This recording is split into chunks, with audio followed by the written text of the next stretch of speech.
Hello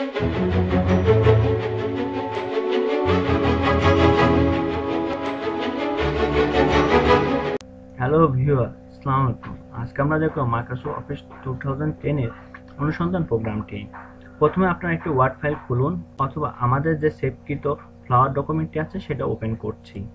দেখুন এখানে a quick ground fox jumps over the lazy ডগটি কপি এবং পেস্টের মাধ্যমে কয়েকটি লাইন করেছি। আপনারা মন মতো যে কোনো একটি অথবা আপনারা যে কোনো একটি ডকুমেন্টের প্যারাগ্রাফ বা এসেতে এটি অ্যাপ্লাই করতে পারেন। এর জন্য আপনার প্রথমে রিবনে গিয়ে হোমের সবার ডান পাশে এই ফাইন্ড অপশনটিতে ক্লিক করুন। দেখুন নেভিগেশন একটি বক্স আসবে। এখানে সার্চ ডকুমেন্টে আপনি যে কোনো একটি ওয়ার্ড লিখুন। আমরা এখানে কুইক লিখছি।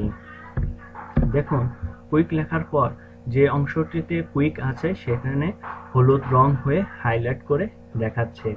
আর সার্চ করার কিবোর্ড কমান্ডটি হচ্ছে Ctrl+A। আমরা এইভাবে যে কোনো ডকুমেন্টের বা যে কোনো ডকুমেন্টের প্যারাগ্রাফ বা এসেতে আমরা যে কোনো একটি ওয়ার্ডের আমরা এইভাবে সুন্দরভাবে যে কোনো একটি লাইনকে যে কোনোভাবে আমরা সুন্দরভাবে খুঁজতে পারি এই অনুসন্ধান প্রোগ্রামটির সাহায্যে।